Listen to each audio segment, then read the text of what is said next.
Bestie, are you sure you don't want to rethink? I know you didn't want to do like that whole like sexless polyamorous relationship, but what if you just like adopted me?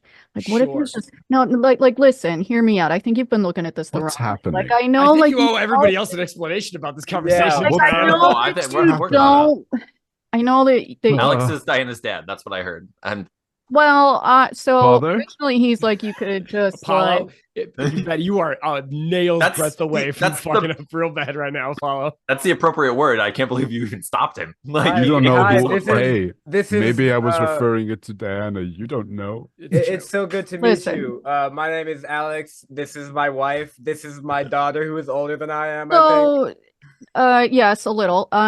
So here's what I was thinking though. Like I think that you were looking at this the wrong way. You were like, oh man, I don't want to fucking babysit you. Like I'm gonna have to make sure that you eat and you drink and Yeah, you don't that's what's kill happening. yourself. And like, listen, I understand that that might be stressful, but on the other hand, you could think of it like a challenge. Like I could be your own personal like Tamagotchi that you have to keep alive. Oh, you cooked that one up, and that whole thing was set No, up you for it. cooked. I cannot believe it. No, there was so much setup there. God. Oh my god, Diana. Wow. Hooey. Trauma god. Just fucking play the intro.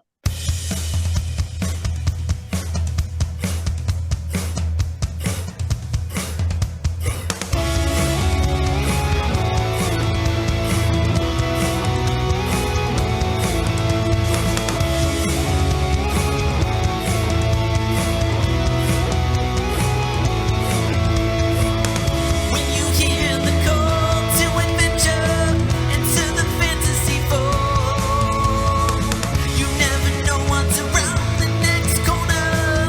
Grab your dice and roll. So when you have a problem to solve, me and my best friends will answer the call. We'll break into somebody's house, find your enemies and knock them out. Steal a priceless gem or two.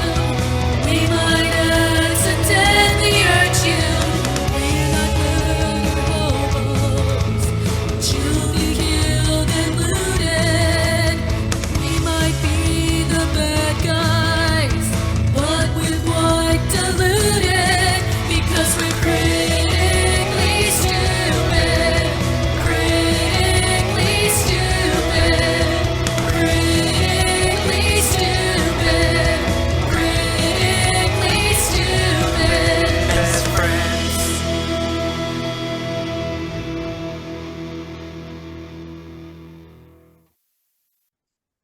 What's going on, everybody? Welcome to your soon-to-be world-famous Dungeons & Dragons role-play comedy podcast, Critically Stupid. I am, as always, perpetually and forever, your friendly neighborhood dungeon master, Alexander James. And my favorite part of last episode was when Julian Ironblade fought the Dice Lords themselves and came out on top of Gareth in an acrobatic, dexterous challenge. And I do say that intentionally because you did literally come out on top, and Gareth bottomed really well. Speaking of which, Pause. Garion, would you like to go next, please? Hi everybody. I am Looks to the Moon, and I play Gareth the Rogue. My favorite part of last episode was, I mean, damn it, I hate to just rip off what you just said, but like it really does remind me of like when you're walking your dog and like you accidentally drop the leash right as it sees like a squirrel, and you're like, no, Anthony. I'm sorry, I don't mean to interrupt you. No, it's fine. Really quick, Garion. Anthony. Really, nice. No. Really quick, Gary. Can you please tell us about the adorable? Oh, kitten that my you've got in your Constance the kitten that hangs out in my pocket. Honestly, me forgetting is about to be part of the bit by now. Canonically looks like whatever the cutest kind of cat you think is. Also has a magic book of hats. The book is magic. Flips through numerous and unimaginable hats. Now, please, Anthony, go. Anthony, I play Arnold the Bard. My favorite part of last episode was when I was talking to the flesh bat, and I can see Alex see me trying to get that flesh bat out of Death's like eyes, and he's like, He's like, no, I'm bad and must be dead soon. Like I'm done with the plot. Like the plot is done with me. You're done with me. Everyone stop. I'm not your friend anymore. Stop it. And I'm just like, Stop it. I read this room, but I don't want to. I just want to keep trying to stay freaking bad. But okay, I get it. Oh my god. But yeah, no, it was my favorite because I was like, this is pretty funny that this Pat's just like he's accepted who he is. He knows his whole story, and he's ready to die. And I should just let him because I'm his friend. Speaking of which, Dianna. Well, I was just thinking, like, my friends won't just let me die. Ugh, I know we're the worst. Literally the worst Serious. people. How dare we? I'm kind of sorry. Hi, my name is Dianna, and I want to die. Tired. I play. Well, I have the wolf. Don't die. Don't kill yourself. You're fucking. Oh, but no, jokes aside, it'd be cool if you lived. It's like 1 a.m. I'm going through it. to kill myself on this Zoom call and change the trajectory of your guys' lives. That wouldn't change Ever. much. I'm gonna be honest. I don't feel like that would like. I mean, You don't I'd think be so? sad, but like, I don't think much would change. You don't think like watching me die would be like at least a little traumatizing? Dude, I grew up in the generation of your friend going, "Yo, check this video out," and it's a live leak of a pit bull chewing some guy's dong off. Yeah, but you Anyway, don't what was your know. favorite part of the last episode, Diana? I was actually so this part will be cut out, but usually Alex does a recap and I listen very intently, but this time I was trying to unclog my vape and it was bad, and I was trying to pick up from context clues if it would like bring me something so I could come up with a favorite part of last episode. It did not at all, and I'm hoping I'll remember something about the episode by the time we start playing, but if not, I'm just going to kill myself right here on camera. Apollo. Hi, my name is Apollo. I am. Oh, we're just waving. Okay, we're just waving. I thought that was a sign. Oh, lovely. Oh, We- Hey, for the audio only listeners, we just did the wave desynchronized because we're the best at this. yeah. My name is Apollo. I play Julian Ironblade. It's like 1 a.m. I've had a very long week and I'm about to have an even longer one. My favorite part of last episode was, I'm not sure if this was exactly last episode or the episode before, was last episode the one where Eliza was heavily trying to rizz up Julian and Julian was having none of it? Oh, yes. Yeah, perfect. It That was so one of good. my favorite moments. That was one of my favorite moments. My other favorite moment was just the pure Mel-ism of an old lady being like, please help my granddaughter. She's lost. And Mel being like, I don't give a fuck about your granddaughter. Why would I? If you can't keep track of your kid, you don't deserve to have that kid. So, Like, put him on a fucking leash or something. That's not my problem. oh, I was a Keep leash him kid. inside. Sorry. Okay, so here's a fun. I'm going to take you, dear audience, 100%. behind the DM screen a little bit. So there are tips and tricks that every DM has to pitch specific quests to a specific player. Apollo knows this very well. You have, different ways of getting to a character. For example, if I wanted to pitch a quest to Garion, I would pitch it with money first. If I wanted to pitch a quest to Arnold, I would pitch it with glory first, or a story or a song that he could make out of. If I wanted to pitch a story to Apollo, I would pitch a quest with anything that's going to lead him into like research or drop any kind of lore. If I want to pitch a quest to Diana, I can't, so I don't. Damn. And that's not a joke. We're just laughing because it's very true. It's funny because I can think of at least 4 instances where he tried for like a full minute. I did. I truly believe that I don't if even you know said- when you're doing it. Like, I'm not trying to be a dick. I mean, any more I than understand that too. usual. That's like the No, other I mean, that's truth. the thing, is like you're doing a great job of role playing. You're role-playing a character who does absolutely not want to be here, and it's so funny. Just gives So- you Because no the only way bucks. that would effectively work would be if the DM said, hey, if you did a side quest, you can finish the campaign quicker. But you can't say that to a character. Do it. Can't do it. Okay.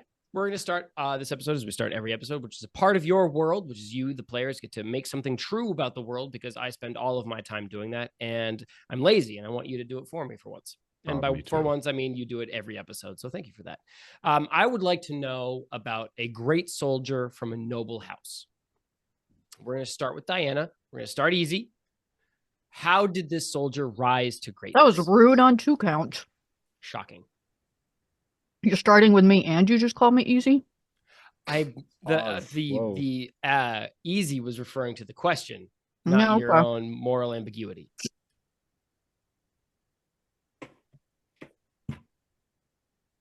You didn't ask the question yet. I really did, bestie. How did this soldier rise to Oh. greatness? Oh, I was not listening. I'm sorry.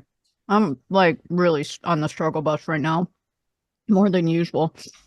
Full of mashed potatoes. I might need you to ask it a third time. Okay. Dianna, bestie, right here, right down the lane, you and me. I want to know about a soldier, a great soldier from a noble house. How did this soldier become great? Purely accidentally. He, in fact, did not want to be great. He did not even want to be a soldier or a part of the war or anything. He just, I don't know, wanted to get out of the house. He rose to greatness by he rescued a small I can't think of the word I want, so I'm going to call it an orphanage, but it's puppies. It's all puppies. He rescued all of them, and they're all very Okay. grateful. And everyone's like, Orphanage. "Wow, what a great!" Yes, perfect. Thank you. Whatever. I'm At not least Anthony loves me. So anyway, everyone was so grateful, and all the puppies got adopted, and they all were happy with their puppies, and so they find him to be the greatest hero of all time. Fantastic. A puppy saving hero from a noble house. That's fantastic. Anthony, what fearsome weapon does this great soldier wield? Oof. Okay. Woof. Woof. Wow. Jesus. Thank you, Garion, for following up my terrible joke with a slightly better joke. Okay. This warrior wields. Let me see. You know what? I want it. Okay, it's a yo-yo. It's a yo-yo is what it is. Because it's A yo-yo. Yes, because he didn't want to be a warrior. He never was interested in that at all, but it was the thing that he had, and he did what he could with what he had, which happened to be a yo-yo. So now he has a yo-yo, and since certain events occurred, he has put weights in the yo-yo to make it more destructive. This is great because I was going to ask, is it modified to be destructive, but it's just heavier. No spikes, Yes, no magic, no fire. It's just a heavy yo-yo. It's just a heavier yo-yo. Yes. Okay. All right, cool. That's cool. So a puppy saving, yo-yo wielding great soldier from a noble house. Apollo, please, if you could tell me how this soldier honors his family name.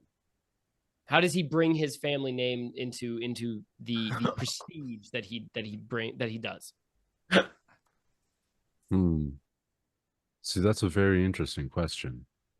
So he never wanted to be a soldier. He wanted to be a yo-yo man. It's true. Of lore. Don't we all?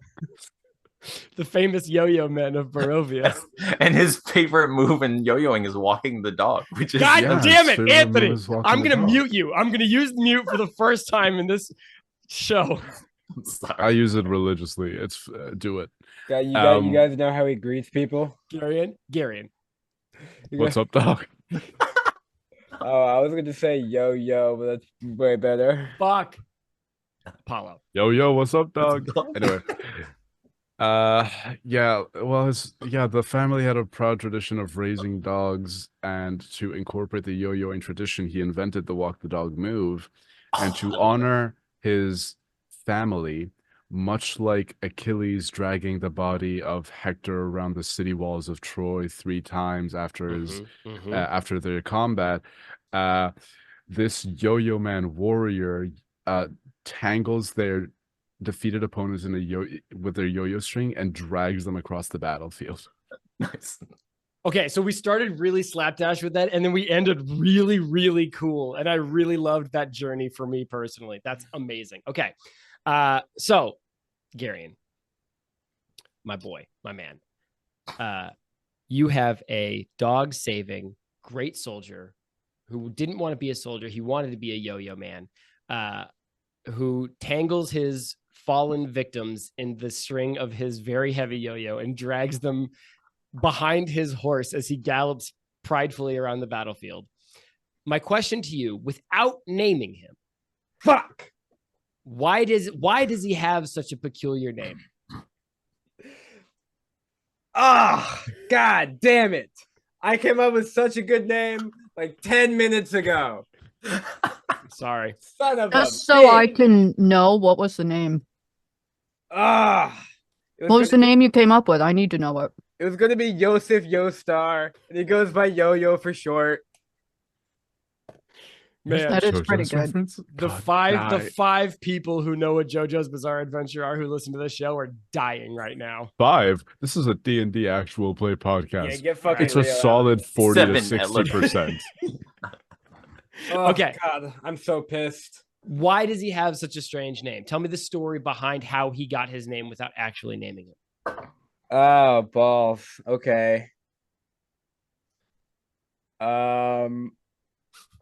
Shit, dude. This this ruined my whole plan. Now I have to like actually think of something. God damn it. Just think of how he got the name Yosef. That name you just said. Yosef Yostar. Yes, thank you. Okay. So obviously, Yo-Yo Sounds comes. Yosef. Oh, sorry, without naming him. Obviously, our hero comes from a great house. And as the noble houses are often known to have many luxuries, this house had a Crunchyroll subscription. And our hero's parents were big fans of the anime Yo-Yo's Bizarre Adventure. Avoiding copyright. Smart. And so they were like, oh, wow, what a coincidence. We happen to have the exact same last name. Wow, that's weird. Okay. So they named the hero. Nope. Or so, yeah, no, just cut that part out. That's fine. You You dumbass. You didn't name him because his name is something else. But so they had a Crunchyroll subscription and they were big fans of the show Yo-Yo's Bizarre Adventure. What do they think of Kaiju number 8? It's actually really good. I watched all of Yeah. it today. Oh, yeah. I was texting Alex about it. Anyway. He was. We are going to open, as we always do, on U4 Bing Bongs, standing on the fresh grave of the fallen soldier of the bottle incident from last episode. We have Gareth lying on the ground because he was bested in a dexterous combat with his growing friend, Julian Ironblade. Julian, you are holding the coldest amulet you have ever touched in your life against your palm. You feel a sort of like strange imprint on the back side as it presses against your hand, almost like it's frostbitten. Like it feels like you dug it out of a snow bed. But that shit is icy. It has just been sitting on this gravestone in the open air. Yeah, that shit is icy. You are all standing in front of like a limestone tower carved into a cliff, and then like 20 feet away, there's like a long bridge that extends across a waterfall to the other side of this valley, where the road rises even higher on the shoulders of the mountains. Hello. I Mr. said, DM. yo, that shit is icy.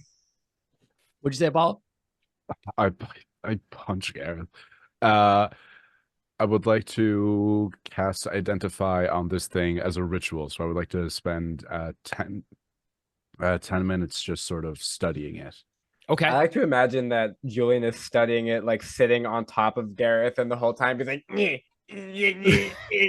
Gareth is like on his stomach, sort of like frantically scrabbling behind his back at Julian's folded knees, trying to like get the amulet. I'm sitting like cross-legged on your back. Okay. So Identify. You do not need to cast that. It's a ritual, so it's going to take 10 minutes. My question for the other three is, while your companion Julian Ironblade is basically folding the rogue over this grave. Well, let me rephrase. Bending the rogue over this. No, that's worse. While Julian and Gareth are otherwise Just occupied. fucking Gareth. Oh, Well, he's with Gareth. plowing him completely. Arnold and Mel, what are you two up to with vis-a-vis No. the amulet or the tower or anything? Love you. Hello. No. It's no. No. Okay. That kind of hurts my feelings. I'll say it. Okay, so Arnold would be kind of just strumming his instrument and kind of looking at the bridge. Like, how Okay. far away is the bridge from where we are? Is it? It's only about 20 feet. Okay, yeah. So I would be walking like toward just the edge of the bridge. What sort of bridge is it? Like, what am I seeing? Does it look safe? Does it? It looks very safe, very sturdy. It is a large stone bridge that is perhaps 10 feet wide, so wide enough to accommodate at least a carriage, maybe even two carriages passing on either side as it goes. There are stone gargoyles that have been carved into the fences or the barriers preventing people from falling off or leaping off the bridge. And there is a waterfall in the center, so some of these Gargoyles. some of the gargoyles, very good, Anthony. Thank you so much. Some of these gargoyles have been a little bit weathered from the water spray, so some of their faces are smoothed and featureless. Okay, cool. Give me a perception check, please, Anthony, as you walk up to this bridge. You got it. I'm reasonably sure that I must have been here last time. And yet everything everyone has said, nothing. Absolutely nothing. Zero Remember- recollection of any of it. I mean, Not even so the far bottle? it doesn't matter. You Like don't he even like the remember bottle incident, and I'm like, yeah, the There was a bottle on the ground. Somebody tripped and fell, and just like, you know. He's joking, but that's pretty close to That's what fine. actually happened. Okay. I only got a 10. Okay. Oh shit! I just remembered what the bottle incident was. Anthony, the bridge is very sturdy, slightly damp, and more or less empty. I mean, I don't want to take up too much time. Do I notice? Do you want to know what the bottle incident is, Diana? Is that what? Okay. Apollo was trying to communicate it, and he's Trying like, to the g- bottle did the thing, and I was like, but why? Okay, Bottle for the- and booty.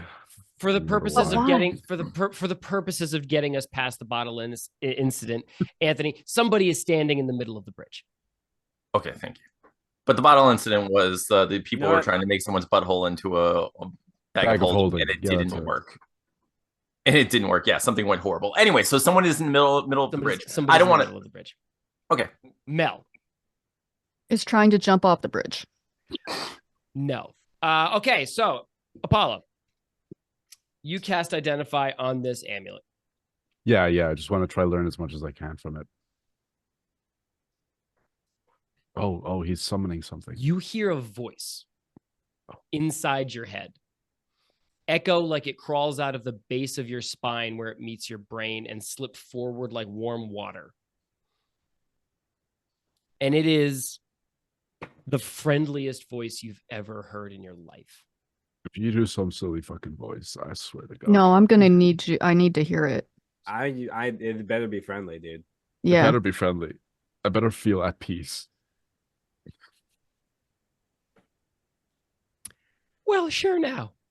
Hello there.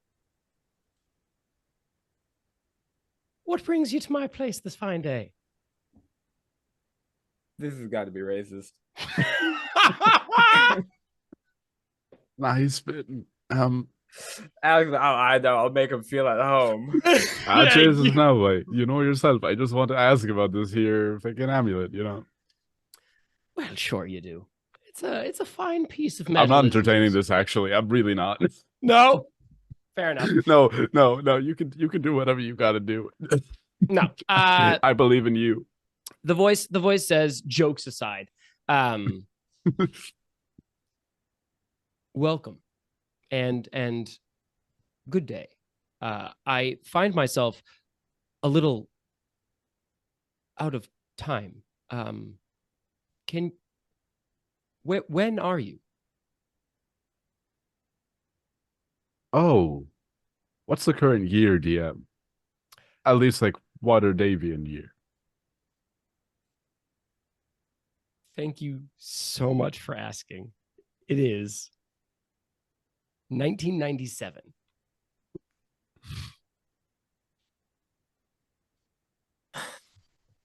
The Water Davian year is 1997. 1997. 1997. The Water Davian year is 1997, though I'm currently in the Shadowfell, so I don't. No, it would still be 1997 unless there's some time dilation in the domains of dread that I am unaware of. Oh, this is good. This is great. Perfect. I'm Do you have a name, or are you just the identify spell? me? Oh, Yeah, me? yeah. I'm Sam. Sam, the identify spell. Okay. No, me. I'm not Spell. I'm Sam. Are you in a vat of souls right now? No, Okay, good. I'm Sam. Do you know The that Muffin one Man? party promoter that we met that kind of took over a corpse briefly? And How his dare- really gay friend?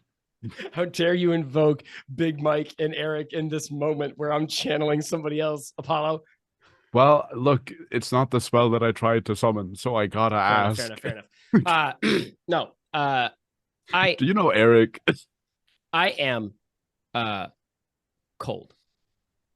I am cold. Oh, wait, are you the little amulet that I'm holding? I am cold. Okay. Why are you cold? As you ask this, Apollo, the sensation of cold rises up your fingers and your wrist like you've plunged your whole hand into ice water. And you see this grave tower scenario that you're kneeling on or sitting on or squatting on, however you're interacting with these graves, change in front of your eyes. The graves vanish and flower beds pop up in their place. There are white painted picket fences that sprout up from the disheveled grass. The limestone tower sheds its dirt and dust and decay and suddenly is white and gleaming again. There is glass in the windows and a strong banded iron door on the hinges. And the amulet speaks into your brain and says, I am cold. So is he like is he still on top of me, or did he like teleport? I'm trying to figure out Apollo, if it's, like... Julian is still on top of you, Okay. Gareth. I will say that he has gone quite still. So if you want to wriggle out and interact, you probably can do so with advantage because he's incapable of struggle busting against you right now. Yeah, I'm gonna do that. I'm So is it effectively just a just straight like up dead dex weight roll? on your back. Yeah. Yeah, just give me a strength up and down, please. Okay. Strength or dex? Give me strength. Okay, so that is a 4 plus 0. But you said I have advantage, so I'm gonna do it again. 12 plus 0 is still 12. All right, you wriggle out from Julian, brush yourself off, stand up.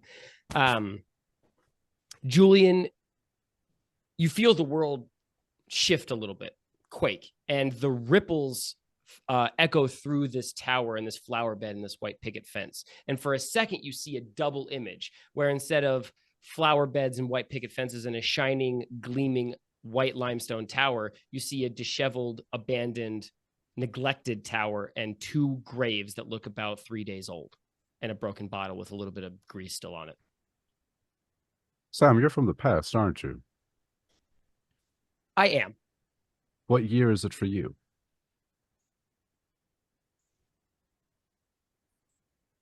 2. 2? Straight up, the number 2? Year 2. Follow-up question: are you 2 years old? Listen, I did not have this character locked and loaded, which is a lack of preparation on my part. And I realize that now. Is this not Yo-Yo? Is this not Yosef Yostar? This is not Yo-Yo. You know the Yostar family. They're very famous around here, and I need to know. They're so wicked famous. Are you familiar with the Weed Sagan Foundation? Julian, you feel this presence, this warm, it almost like a slight effervescence to it. Like there's little bubbles floating around in your brain that feel quite pleasant, tingling against the inside of your skull. You see it grow, you feel it grow warm again, and then it recedes. And with it, the tower, the flower beds, the picket fence, all of these things recede with it. And you are once again sitting on gravestones in front of a neglected, ancient, battered tower. Gareth is like trying to like pry his fingers off of it. And you come to the rogue, like trying to like open your hand. Stop that. It'll slap away. I'm gonna stand off of you, but I'm just going to say, don't try to take this from me. I'm still trying to figure out what it is. It's semi-sentient. It's called Sam. It's from year 2. Oh, And I step off. I don't have anything possessed. Well, we haven't figured out if it's possessed yet. Possessed would imply that someone else's soul was put into this. It could be its own separate soul. Would it be worth more if it's possessed? Yeah, Would I mean, you like- ooh. I mean, we're not allowed to sell people, which is good, thanks to the great President Abraham Lincoln, who canonically exists in this world. You know what? But I'll allow that. I'll allow the canonical existence of Abraham Lincoln so that we can't sell people. we are allowed to sell objects, so this feels like a real fuzzy line. That's the whole workaround that they did, though. You know That's what? the whole workaround that they did. Ooh, get me out of here. Literally anybody get me out of here.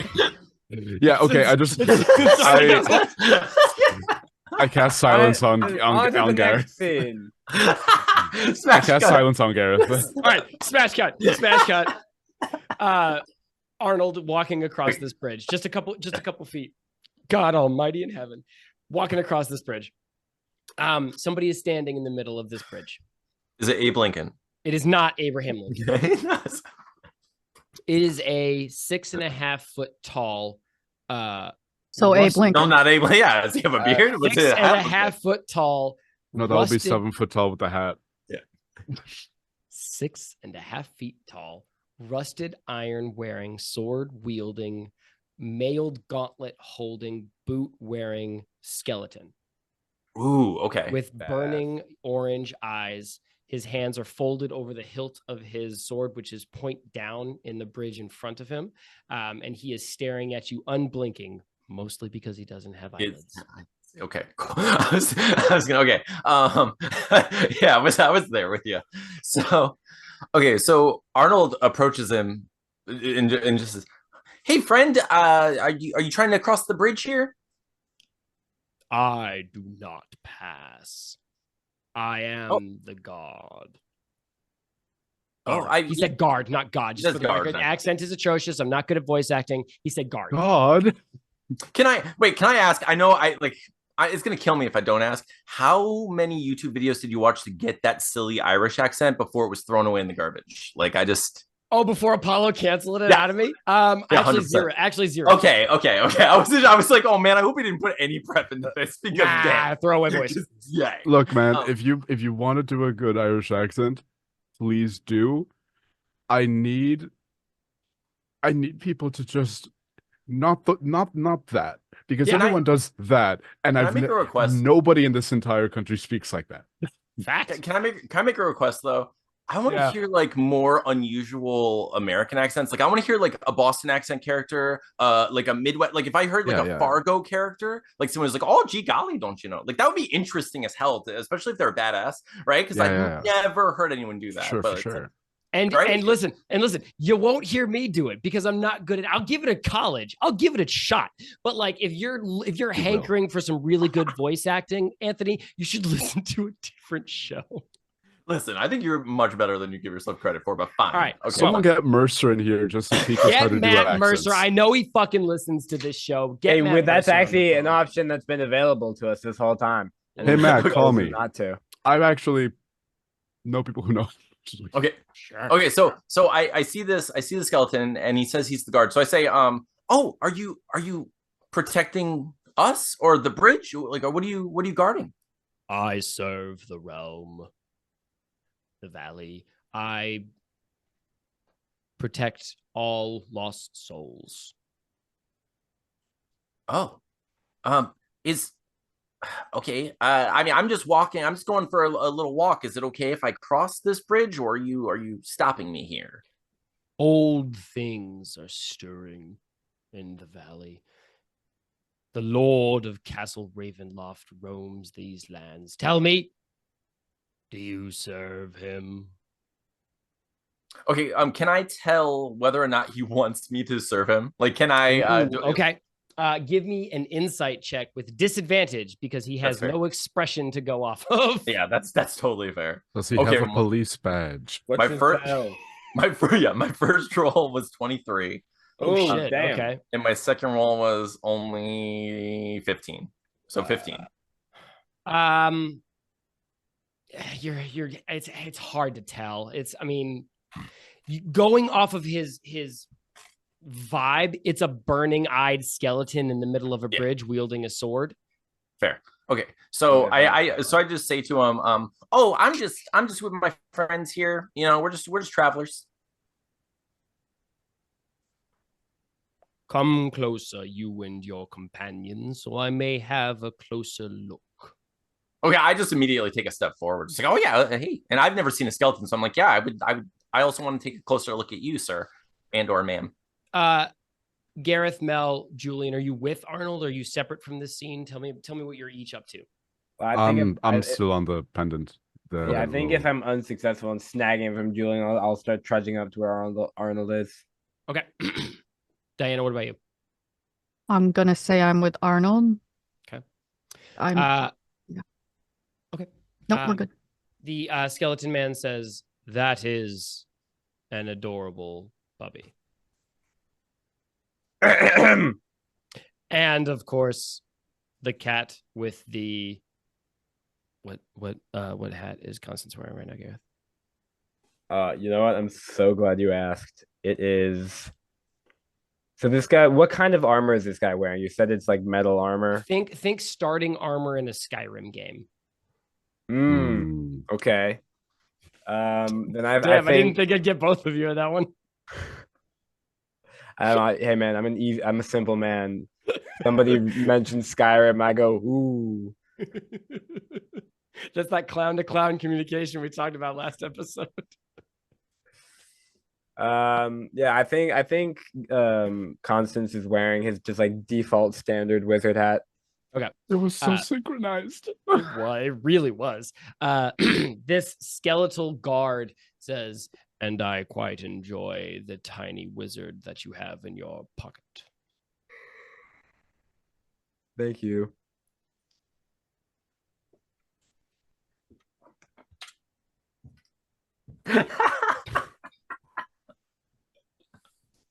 Still kind of jet lagged, a little sleepy. You're good.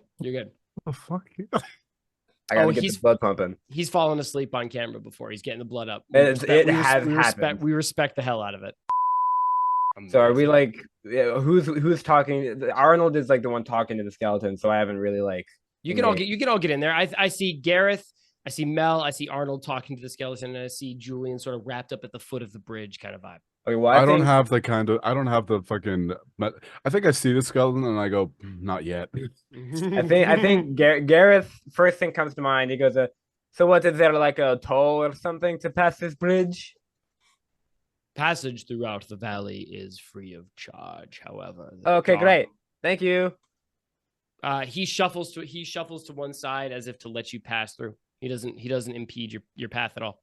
I think Gareth stops actually. Okay. And then looks back. Do you think that was important? So I look at Gareth and I'm, so you will just let us go. So are you trying to protect who exactly are you protecting? I serve the valley and the souls therein. I'm sure that you might be a little wary of my presence, being that I am a roughly NFL linebacker-sized skeleton with a sword the size of a small child. Johnny Stanton. However, I serve the Order of the Silver Dragon faithfully in life, and I continue to do so in death. Wait, Julian, again. what's on that pendant? Is there a dragon on there? I was like, yeah. Why? I'm still not done with it. Looks out from the pendant for the first time. Show it to the skeleton. Can I call you that? My name is 112 and a half foot tall, Stay Puffed Marshmallow Man. No, I'm not writing that down. You What got you- it 100. Man, I thought it'd be really funny if I actually remembered this guy's name. This one guy. Yeah, that would be a really funny bit, but I just can't. I'm not smart enough. I can't do it. And I refuse to put that in my notes. Please don't. Yes. It's the worst. It's the worst Twitter question I've put on our Crit Stupid account. I'm gonna be so H. I'm just gonna call you Sean. This is acceptable. Great, thank you, Sean. Anyway, check out this medal we found. I can't believe I we're not walk calling up. it fluffy, but okay. Okay, from the actual casting of the identify spell, Yes. did I learn? Okay, if it is a magic imbued item, I learn its properties and how to use it, whether it requires attunement, how many charges it has, if any. I learn whether any spells are affecting the item and what they are, and if it was created by a spell, I know what spell created it. Anything from that.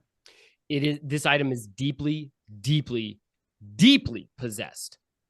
Lovely. By It Sam, has- ideally. It has no spell charges, and the spell that was used to create it predates any fathom, any book, any scrap of parchment, any piece of knowledge that Julian Ironblade has ever encountered in his brain. It is older than that.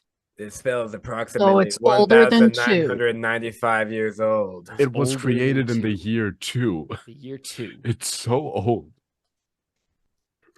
Right. I pee a little bit. I'm scared. I walk up to the skeleton. I'm like, hello, Sam. My name is Julian Ironblade. Do you recognize this? The very conventionally attractive blonde-haired gentleman with blue eyes and slightly pale complexion smiles at you, Julian, revealing a double row of fairly straight teeth, some slight yellowing, probably from the corner of the butt of the cigarette hanging out of his mouth. And he says, I do recognize this. It is the Order of the Silver Dragon. Oh fuck! Do you guys remember that one Titanfall 2 mission where you're like switching back and forth between timelines and it's really cool and badass? Fuck! I wish I didn't fail that dex roll out last episode. I look at the others. I say, this man's fully alive. Why are you calling him a skeleton? That's kind of mean. He's not even skinny. Well, that's typically what I call things with that are bones showing. He's not showing his bones. I look back at him. I looks like he just just start ate like a full I like meal. start poking the skull. Nope, that's bone. Dude, don't poke his face. He does not prevent you from poking him in the slightest. He simply stands there. Can I, Julian? Let me see that, please. I'm not going to steal it or pawn it yet, right now. Do you because promise me? Do you pinky promise? I will pinky promise you right now. I hand it over. Okay, so I am now holding. Wait, for the audio only listeners, they pinky promised, and Alex They did- didn't know what to do with his life. Yeah, just man. lost it. Yeah. They pinky promised on camera, which for whatever that's worth, that you got it. Whatever. That's a that's binding oath. Do you not know what a pinky promise is? I know what a pinky promise Savage. is. Please carry on telling your story, Gareth. Anyway, I am now holding the pendant, and is it still Sean the skeleton, or is it Sean the Aryan? You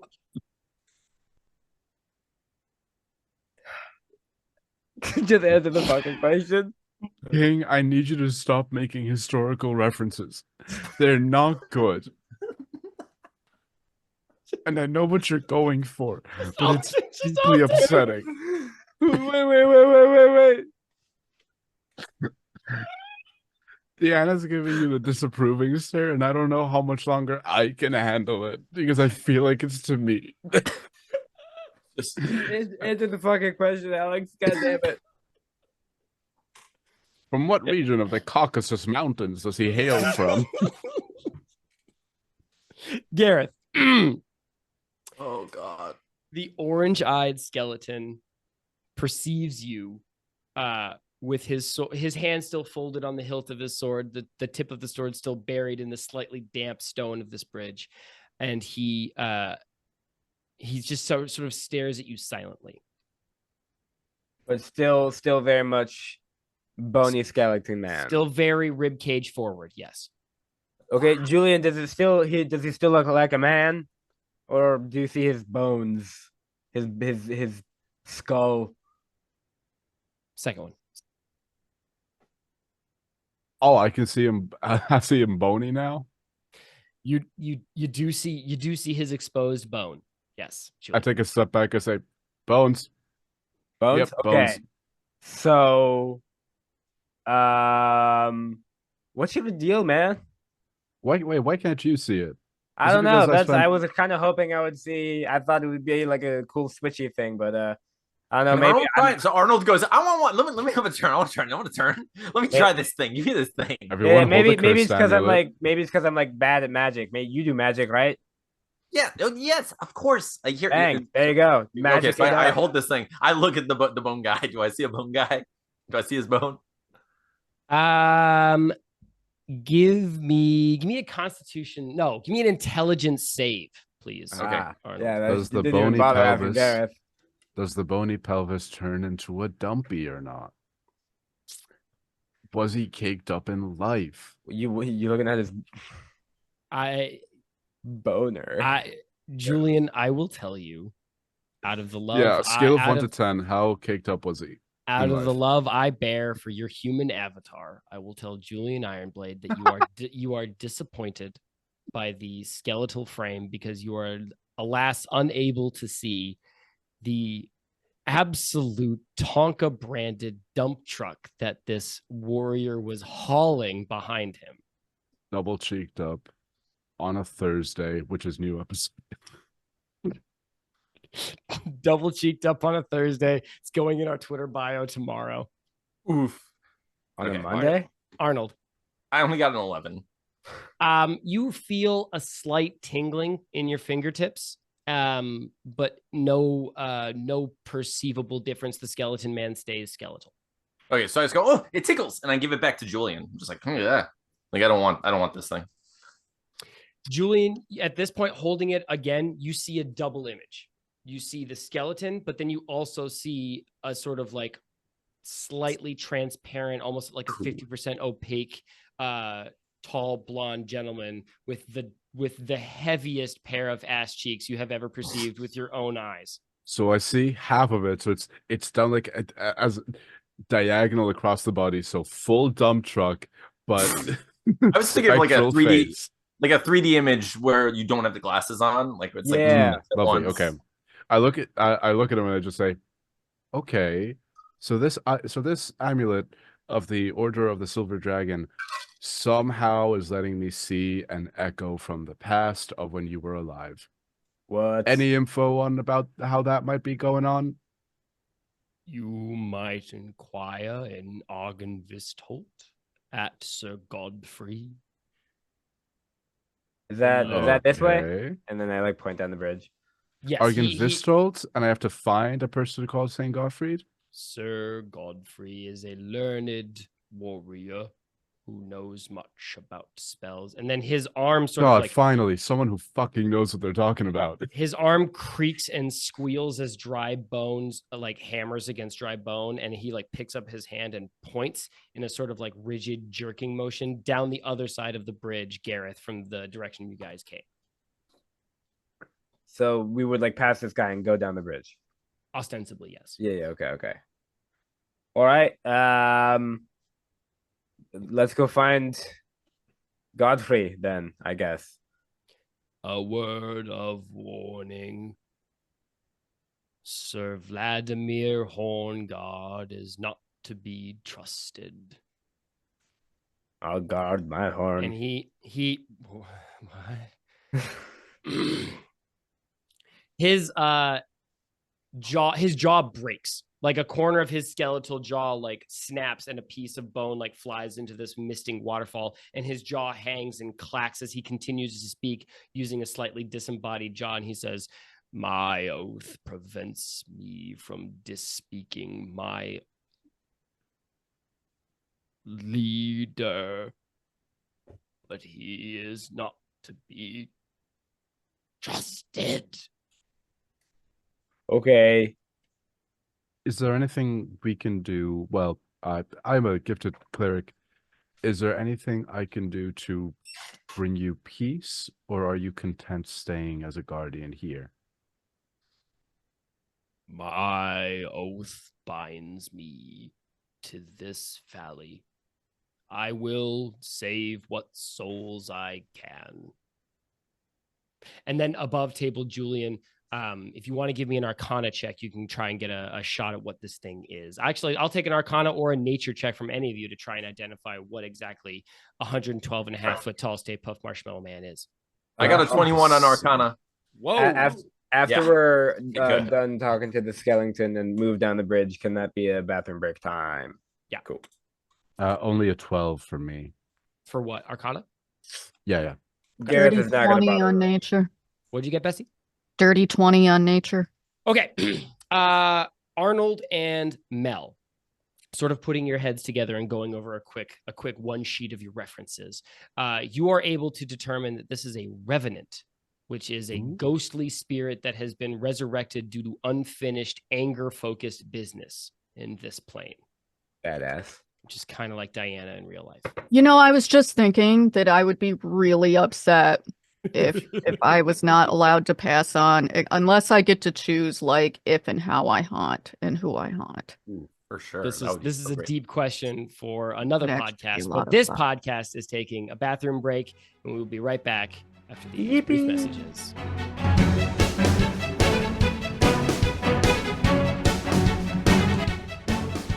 Welcome, everybody, to our ad segment. We are sponsored, as always, by Libris Arcana, the amazing, generous benefactor of the show who makes fine dice and D&D accessories. And my primo number one A+ girl, Dianna, is about to tell you how Libris Arcana has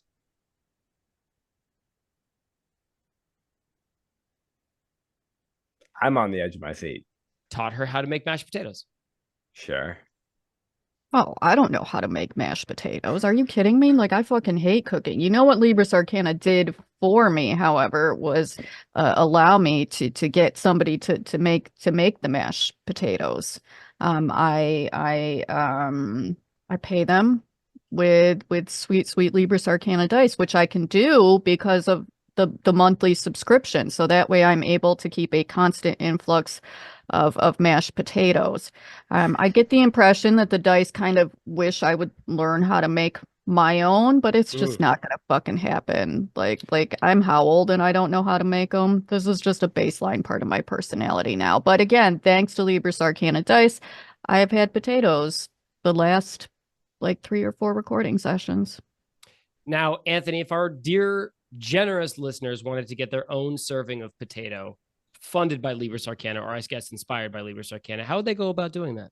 Oh, yeah, to get those sweet mashed potatoes, you go to LibrisArcana.com. You can find all sorts of incredible mashed potatoes and or dice of various types there. It depends on what you're interested in. Most likely the dice, though. They might be out of the potatoes. But yeah, you can find dice of all sorts. You can also find incredible books and leather cases and all sorts of incredible things. Apollo, my dear friend, what is the exclusive discount code they can use to get 20% off that mashed potato based dice order that they're putting in their phones right now? Well, if you want to be a loser and a chump, obviously don't put in any code. But if you want to be a winner, and if you want to always stay dominant, you're going to go to that discount code bar and you're going to type in stupid20. Stupid as in what you are not, because you're using our discount code. 20, like the amount of sides on this die on the D20, and also 20, like the amount of times that Dianna has threatened suicide in the last recording session. Stupid 20 at discount for 20% off. I don't know how anybody can forget that mnemonic device because it's cohesive as shit. Garion, does anybody have to speak to a person to cancel that subscription if they only want 1 month's set of dice? Fuck no. Thanks, man. LibrisArcana.com with our exclusive discount code STUPID20 for 20% off anything site-wide. Don't quote me on this because it is just an email that I've had exchanged with the marketing department, at least at Libris Arcana, but I do believe that a fraction of the June Pride-centered dice go to the Trevor Project, which is an amazing charity that helps lesbian, gay, bisexual, transgender youth. So LibrisArcana.com and support Pride Month, and also just like support our show. Thank you so much for being here. We'll see you as we dive back into the episode. Libris Arcana. Fabulous. Fuck, you interrupted me. I'll kill you. Cut that out. Libris Arcana. Stay fabulous, everybody.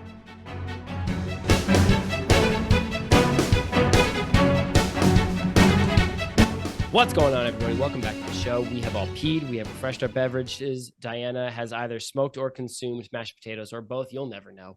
But we're diving back into the narrative here as our delightful party crosses this stone bridge. Unless any of you have any questions for 112 and a half foot tall Stay Puft Marshmallow Man. No, I think we covered everything. Okay. The road weaves higher, sort of switchbacking and crisscrossing up this steeply mountainous slope. You rise above the tree line again and then dip back down to it as you approach like a sort of high shelf in this valley. The road dips between two hills, and suddenly you're in a fairly lush, verdant, piney meadow, a couple of higher hills. You are definitely in, think high alpine Switzerland. You've taken like a path up these hills, and you're in a broad field cut by the road with flowers on either side. And on one hill, sort of in front of you by about a mile, or however much a mile is in kilometers, is a windmill that sits on top of a hill. There are big canvas coated fans that are sort of like swirling gently in a breeze. There's a chimney letting off a little trail of white smoke. And in front of this windmill on the road coming towards you, you see an old woman really struggling with a wheelbarrow that has been caught in the mud. She's got sort of like one shoulder under it and is sort of heaving, trying to get it free from the obstacle she has found herself in.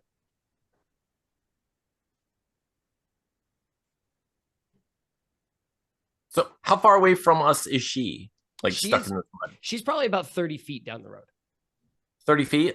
So I mean, we see her obviously struggling, right? I imagine seeing her struggling, Arnold would run over and say, "Oh, hello, ma'am. Can I lend you a hand with that?" And so you said the wheel was getting stuck in the mud, right? Yeah. So she's got a big wheelbarrow that has like, she clearly like pushed it forward, and then the mud sort of gave out. So it's just the one wheel is stuck in some mud. Okay, What's in the wheelbarrow? That's a great question, Mel. In the wheelbarrow, it has actually been the divot has been covered up by boards, and she has what appears to be a spread of mostly consumed pastries and bottles of wine cut into wooden inserts in the boards. She's got a couple of, they almost look like croissants, but they're swirled, and the swirls are vibrant colors. You're looking at bright reds and luscious purples and deep indigo colors baked into these pastries. Like they're rainbow? Are they pride pastries?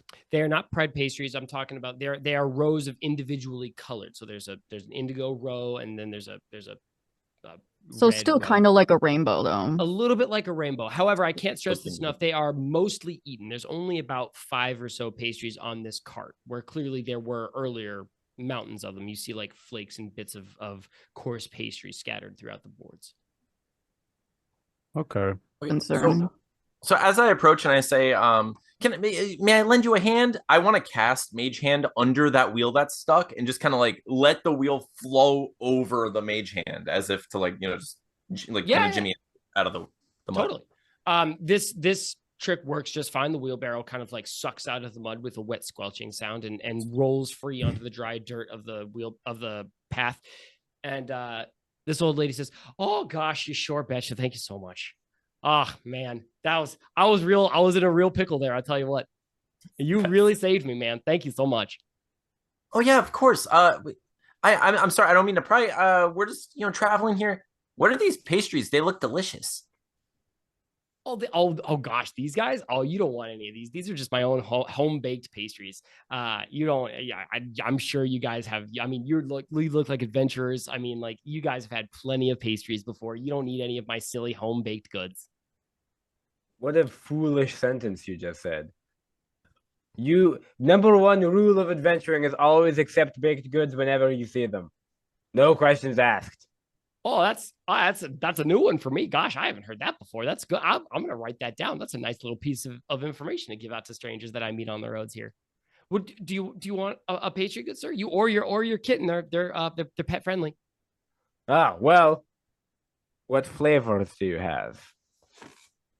Apollo, question. As they're just talking about accepting food off of a random old lady that is conveniently stuck in mud in our path. Look, this isn't metagaming. We're in Barovia. I mistrust everybody inherently and immediately. Can I subtly cast detect poison and disease? Because it is a range of south within 30 feet of me. So I'm just gonna get like to the edge of that and try to subtly cast it while they're chatting. Absolutely, you can. I have to Google something. Oh, in my he pulled book up the here. fucking DMG. I Oh gotta- god, I'm I cooked. gotta- Listen, you're fine. Oh fuck. It's been nice, guys. No, you're fine. You're fine. You're fine. You're fine. All right, Good. go for EP. it. I don't roll. Nobody rolls for that, right? It just happens. Similar to identify. Yeah, it's one of those. It's a concentration spell. Like at most, if you want, I could roll to see how well I can conceal that I'm hiding that I'm casting this. Let's do that. Give me like a dexterity based roll to see how subtle you are with Sleight your of hand. casting. Sleight of hand? Perfect. While Julian rolls this, Gareth, this old lady sort of wipes a gray lock from her forehead. She's clearly pretty disheveled. She's been pushing this wheelbarrow for quite some distance, you would assume. And she looks a little worse for wear as she's walking around this hot summer valley. I mean, it's cloudy, but it's still quite warm even this late in the day. And she says, "Oh, sure, yeah, you betcha. Those ding dang flavors." And there's a moment, Gareth, where she sort of peers at you just for a second, just for like half a beat too long between words. And then she says, "Oh, well, gosh darn it, don't I have an anchovy flavor right there in the front there? A little salty, fresh fish. Maybe not for you. I can see that face you're making, young man. I know you may not be a fish guy, but I think the little fella in your pocket might care for a little fresh fish or a little salty appetizer." And then, of course, for you, and she sort of gestures to one of this like deeply purple, sort of blackberry colored pastries, and she says, I think this flavor right here might be just right up your alley.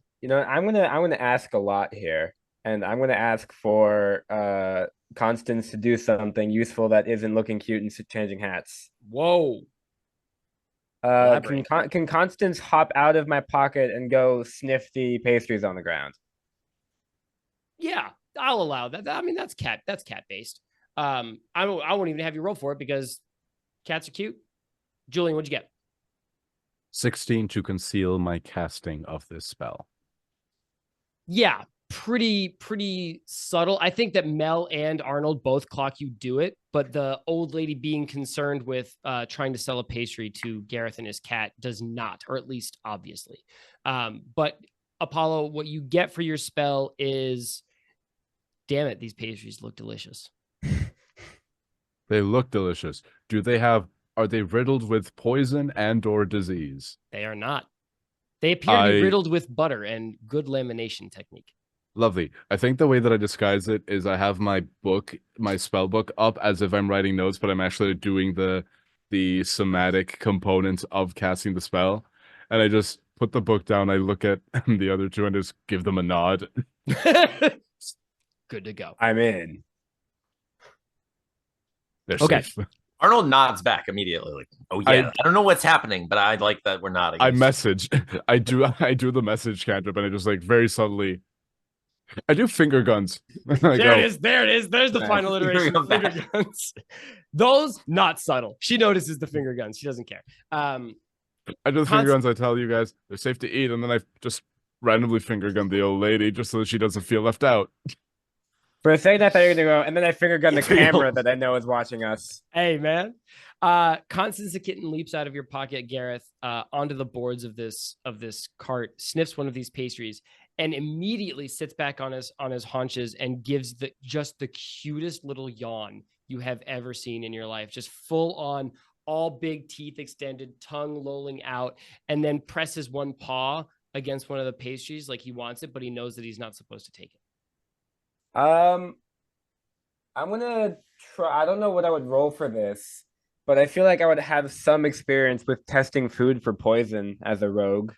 Give me a narrative reason for it. Uh, Base it in some Gareth lore for me. Okay. So I would have included you in the finger guns as well, but if you Everybody wanted- everybody got finger blasted. Sure. Ooh, don't So- say that. Everybody got when- what now? Is that not? So first I'm topping people, Somebody now I'm slim. finger blasting people. Hang on Why a second. is No, hang on a second. No, nope, nope, nope, nope, nope. Just, I'm so sorry to interrupt. Finger blasting is not the same thing as finger guns. absolutely not. It's not. It's really not. So, Alex, when a man and a woman love each other very much, No, hang Finger on. Stop, stop, blasting stop. is- Jokes out of the room. This is not. This is not a bit. I don't believe that okay, it's Alex, not. being for real 100% serious with you, finger blasting is fingering somebody, but just really, really quickly. Yeah. Didn't you wonder why everyone sort of made the face at the same time? When how This Please is tell the me Anyway, the if you are in your I'll finger 30s. blast all of us. situation that you used the term finger blasting? Alex, you are a grown ass married man. How often are you using the term finger blasting, Alexander? And when was the last time you used it? And was it the appropriate situation to be using? What's your Let's, full legal name? I need to full name you right now, just to shame you. Let's move on. Let's somebody get me out of this bit. It was in Okay, his vows. Let's go back We to will Gareth. always finger blast one another. Let's go back to Gareth lore. Sheesh. Man's going through life just finger blasting people on the street. What the hell? Garion, tell me something. All right. So back after Gareth left his wizarding village and was traveling the roads with his old partner Geoffalump. Classic. It was tough goings, and he was staying in many a city, and a popular way to secure mercenary jobs was to eliminate the competition, and food was scarce, so you could genuinely leave out bait food for people to steal, and then they would, like a rat trap almost, to secure mercenary jobs. So Gareth and Geoffalump learned to be cautious with what they ate. Okay. It's not necessarily like a full scientific testing chemicals, but All right, just more of like a. I like the narrative you're building there, Gareth. I will tell you that to do it or to test it, you will have to go through with the transaction. Like you're gonna have to taste a small piece of it. Okay. That's the only way that you and Geoffalump figured out how to do it, is that one of you would try like a little corner and then the other one would be real careful for about 5 minutes or so. I like that. Like, was it like Geoffalump number 1? Then it didn't work. Then Geoffalump number 2. Then the one. No, Geoffalump number 3. actually, is part of the lore is every time Gareth would be like, "Listen, Geoffalump, I have a lot of my life. I have a lot of my life ahead of me. I hate to say you're getting up there. Just statistically speaking, you should probably have some first." So it was a lot of Gareth waiting for Geoffalump to die. But Gareth takes Constance, put him back in his pocket, and then he'll take one of the pastries, and he'll give a little test nibble To Constance or to Gareth? to me. I'm not. Oh, okay. I'm not gonna have Constance eat my food to test if it's poison. That's fucked up. Okay. It tastes great. Not amazing, not mind-blowing. It does nothing in your mouth like changes. You don't experience any otherworld sensations. It's just a really good croissant, and there appears to be like a wild blackberry creme anglaise running through the middle of it. Mel, Joshua Patrick has gotten up on both hind legs and is very, very tentatively pawing at the boards at this pastry table.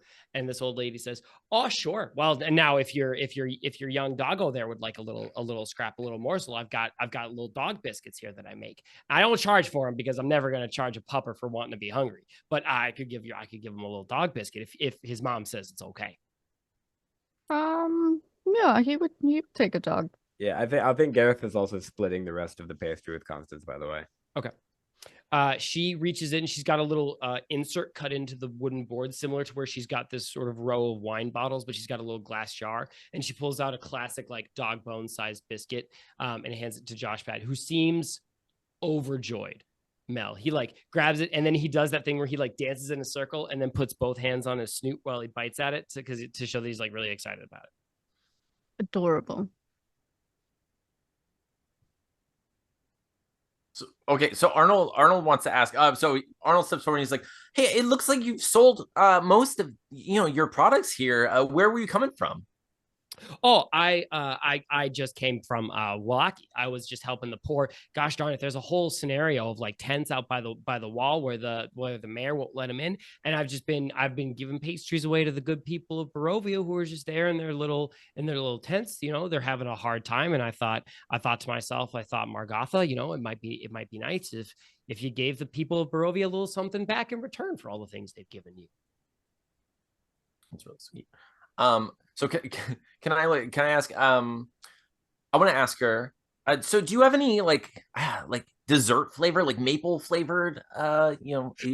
Anything that's like desserty on here? A little with the sweeter stuff. Are you? Well, with the sweeter stuff. That's what I'm interested in right now. Oh gosh, now I have just the thing for you. Now this guy right here, and she points to one pastry. It's the only one left of its row, and she said, "This is my house specialty. Now this is a caramelized onion and bacon jam croissant. There's a touch of wild thyme in there, just for a little bit of herbaceousness, and it's truly fantastic. I sell out almost every day, but just today only, I've got one left over, and it's all yours if you want it."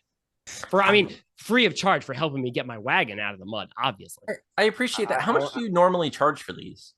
You know, it's kind of a moving target. I'm going to be very honest with you. I mean, like I try not to charge too much because people in the valley are having a hard time these days. What with the all the stuff going on, I'm sure you've heard. And so I charge what people can afford. You know, if you can only have a couple copper pennies on you, I'll take one of the copper pennies. If you've got a little extra, I'll take a little extra. But I'm really not out here to take anybody's living wage. I have just a quick question about that lone dessert pastry. What did you say that key ingredient was?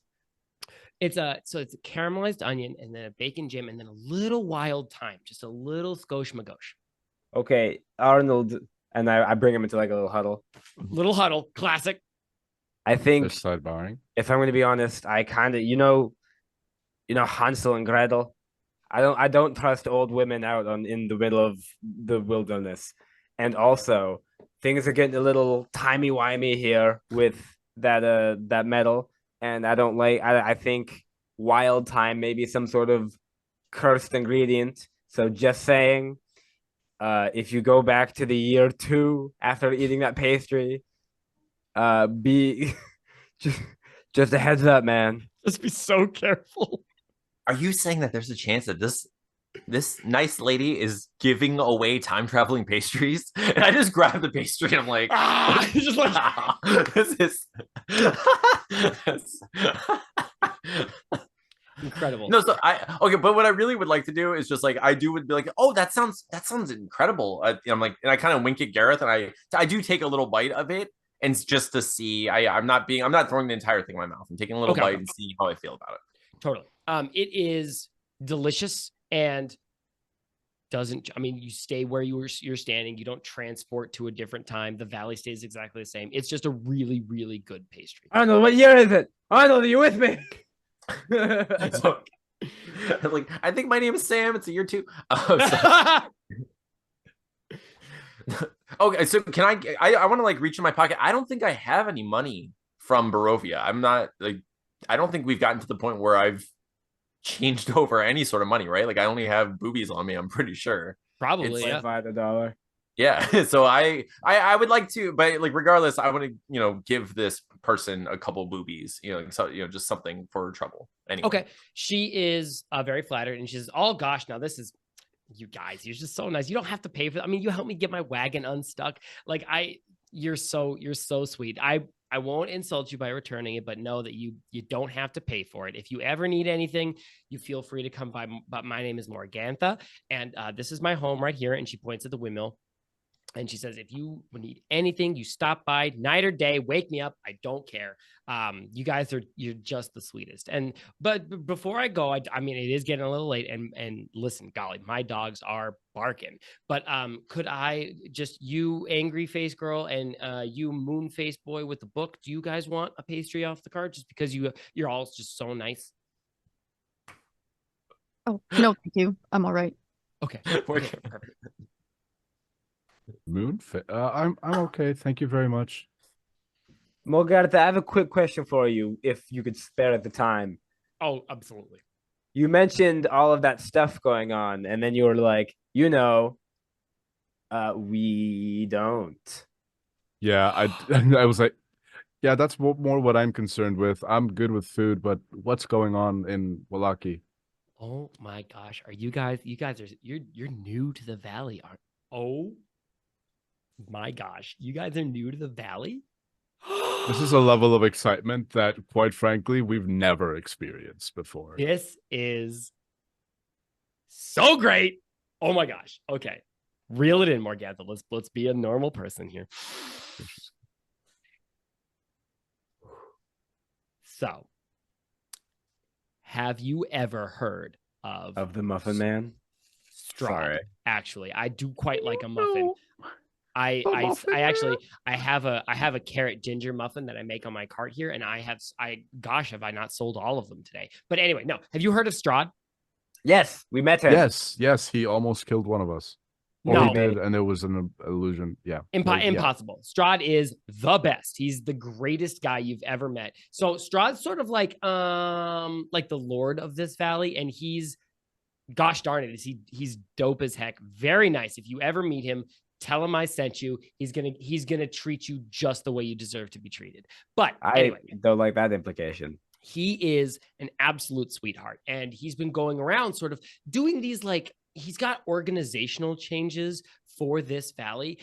It's really a lifestyle enhancement that people aren't. Some people have. This is an MLM. Okay. Oh, it's not. I know what you're thinking. Gosh golly, oh my goodness. No, it's not a pyramid scheme or any other triangular-based sort of media frenzy. He's just It's more like an really- inquisition. Pyramid scheme. It's like, wow, Anthony. listen, Anthony. this vampire. I'm sorry. Okay, Pyramid scheme. I said pyramid scheme. It happened. Let's move on. Okay. Strahd is the best. He's the best. And little known fact, he's got a helper, Levi, also terrific individual. Levi is amazing. They usually travel together in Strahd's carriage. It's sort of like a like a sad disco ball hauled by a team of giant corgis scenario. But gosh golly, he is so great. And if you're new to the valley, you're gonna love him. Above table, have we seen Levi with Strahd? Very, very briefly, Yeah. you caught a glimpse of him in the carriage during your one meeting with Strahd. Okay. Okay. Well, we did meet, and it was, first impressions are kind of always tough. It's a hard knock. It's you never get a second chance at a first impression. My mom told me that. Yeah, and hate to say his first impression of me was to beat me into the ground with his mind. But I'm sure you said he's a sweetheart, so I must be wrong. Well, What now organizational changes is he implementing? it's sort of a leadership restructure, I think, is how well gosh, Strahd doesn't deign to come to the old windmill every now to talk to Morgantha, Bella, and Ophelia, but but we did get a word of his what's going on, and he's sort of just shifting up a little bit of the leadership in Wallaki, making a couple of structural changes, and yeah, and I think it's going to be really great for the valley. And, and then I get extra people to give my delicious pastries to, just like you. We gotta get out of here. Okay, well, thank you very much for that. I think I look at everyone with the Isaac very clearly communicate, let's get the fuck away from this lady. Yeah. I think we need to continue on our way in our journey. Best of luck for you that's your windmill. Hopefully you get home safe. Oh, sure. No, you betcha. I'm going to get home lickety split. It's just around the corner and up the hill, and I'll be great. Okay. Do you guys want any wine to wash down those pastries? They are better with a full meal and a little wine to go with them. Oh, sure. I you know what I was hoping for at this early hour of the morning? Some bread and alcohol. I'm sorry, is that sarcastic? Because there is not a time in my life where I will turn down bread and alcohol. Yeah, honestly, I said that out loud. That actually sounds pretty great. Like my brother in Um, Christ, have you met Brunch? Yeah, here, let's take that White back. people popped off with Brunch. I gotta give it to y'all. Y'all really saw a gap in the market and said, "This is what we can do for the world." And fuck, It's y'all all slapped at bad Brunch. and Brunch. Okay, madam, I think I'll pass on the wine. We just gotta get going. So you said the mayor isn't letting anybody into Wallaki? Well, Or no, just like certain, he's like, you he's think we'll be letting people fine? into Wallaki, but he's kind of he calls it, oh gosh, what did he say? Oh, I always do this. Morgantha, come on now. Remember, I'm sorry, I'm getting old, dear. It hasn't happened to you yet, you young spring buck, but it will one day. He said they would only be allowed in, gosh, if they passed the vibe check. That's what it was. You had to Okay, pass the great. vibe check to get into Wallaki. Cool. Okay, well, you have a great one. Good luck Wait. with your pastries. So Arnold's like, wait, a vibe? What's that mean? What's vibe check? What kind of vibe are they looking for? I have all sorts of vibes. I think as you say this, Arnold, she has already sort of like picked up her wagon and is pushing it away. And she turns over her shoulder and waves very happily and says, "Oh, don't worry about it, gosh golly, you'll be fine. You guys are a shift and a half." What does that mean? I don't know. All right, I well, said it turn out to the loud. group. Expression. When Oh, she's get out the of music. when she's out of earshot, I turn to the group and I say, "I've never been more sure in my life about something. That lady is killing people in that windmill. I do not care to find out for myself." yeah, I think I'm already heading down the path. I think like Yep. 3 of us have eaten people today. So Well, that's yeah, most likely. This was a Mm. people pot pie. right. That's a lot of new people for one day. I have new friends and they were delicious. Let's go. Let's move forward. Notably, I have not consumed any people. The Honestly, Diana is yeah, pastry proud of you. free. If you told me there was an episode in which humans were consumed, I would be surprised to find out that Mel was not involved. Agreed. Now, I I- think that Mel would be involved in the production of these pastries and not necessarily For in the sure. consumption of them. For That's sure. fair. Looking over It and does seem say, like something It's, Mel would it's think would be like really you don't funny, get right? high on your own supply. It's like the same thing, only with people for pastries. the vibe check is concerning. I've been told my entire life that my vibes are off-putting and disconcerting. Don't worry, I have a plan. I have amazing vibes I can get into practically anywhere. Okay, but that doesn't help me. No, trust me. Shh, I have a plan. We're gonna get you. We're We're gonna gonna first of all, do- Julian. We're gonna have a makeover. No, yes, we're gonna have a makeover, We're Julian. gonna have a makeover episode. I'm gonna play the music. It's gonna be great. We're gonna do all these different outfits for you. Please don't. Julian, we're gonna have a makeover. All right, sit down in this chair. I'm gonna get you into this outfit. Why don't you tell me about yourself while we do it? All right, what kind of fit are we inspiring here? I have one comfort outfit and I've worn it the majority of my life. Okay, well, let's branch out. Maybe why this particular fit? Yeah, I actually want to know what Julian's comfort fit is. Yeah, is it just like sweats? Like, come on. I think I might as well described it before. It's very sort of like scholarly robes that are reinforced with slight bits of padding okay. for like going out. Because even in Waterdeep, it's a city, it's a metropolitan area, but look, when you live in a fucking fantasy world, someone's gonna be going on a quest every other day, so you need to be wearing some sort of armor just leaving the house. Valid. He has a enormous shield strapped to his back as well. Yeah, they're like gray and blue light robes with like padding on the shoulders, some padding like under the robes on the chest, and then on like the thighs as well. He just says, well, this robe has a lot of pockets for spell scrolls, and I really like that. Okay. And it has a little pouch on the inside where I can put my spell book so that it doesn't get wet if it's raining out.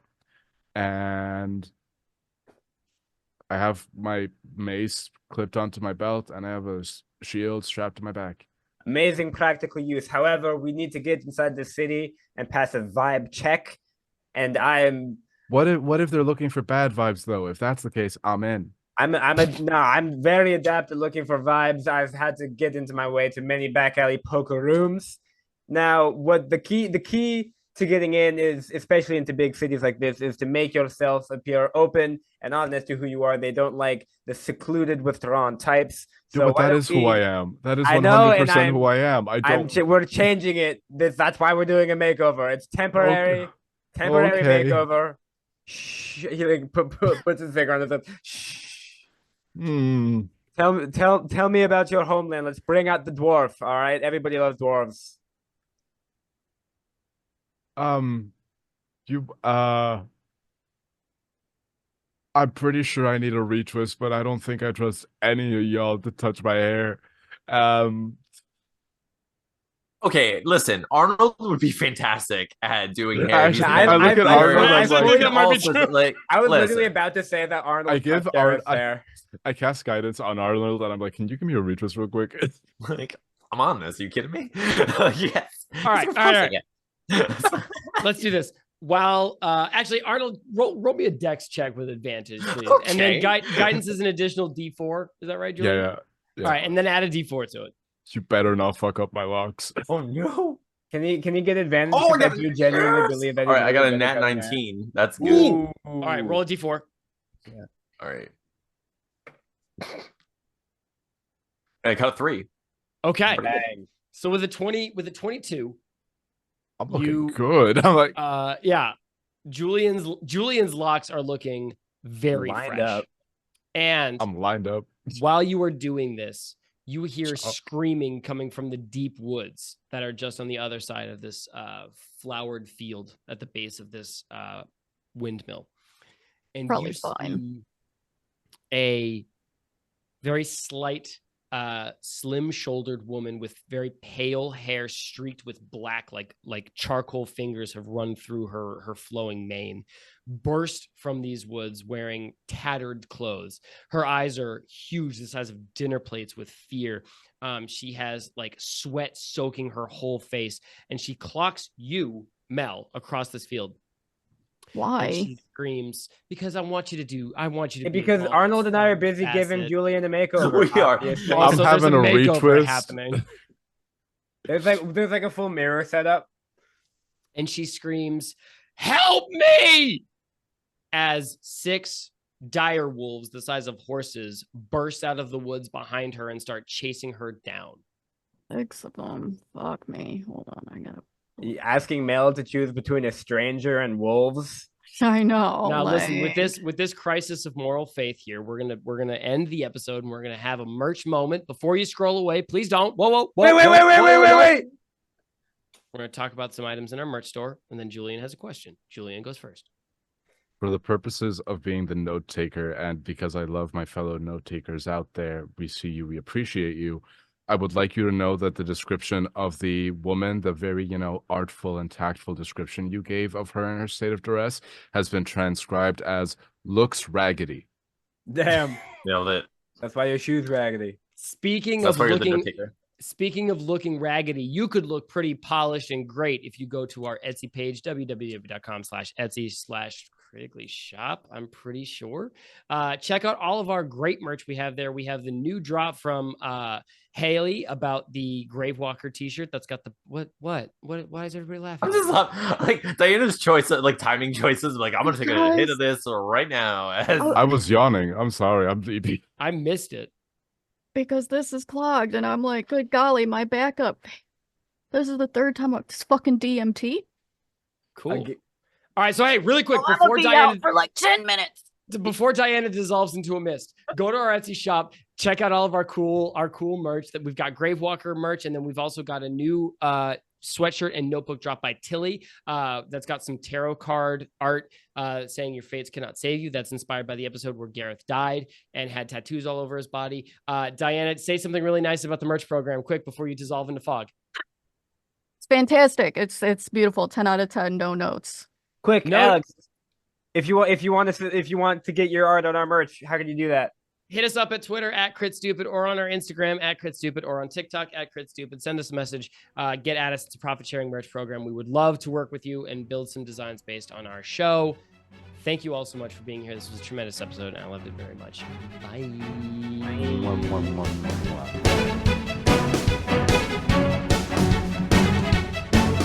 Wait, There's like I'm sorry. one on every street. You were in Hong Kong across the world, and you went to the 7-Eleven. Yeah, to buy alcohol. Yes. Okay. What alcohol? did you Burleys buy at make the 7-? do, Alex. I apologize. Alexander. I apologize for my tone. What did you buy at the 7-Eleven to drink? Could not tell you. That shit was in Chinese. Honestly, legit. But it was lemon flavor and very strong. Okay. My man said I looked for the prettiest bottle and bought that. No, I saw lemon. I'm like, yeah, that sounds safe. How did you know it had alcohol in it? Did it have like a frowny face or something? No, it had an 18+ mark on it. Ooh, so it was either alcohol or porn. Yeah, exactly. Just a If I little drinkable cracked porn. it open and it's just a bunch of porn. Ah, damn it. I hate it when that happens. Then I start pouring it out. The phrase drinkable porn makes me want to go to church.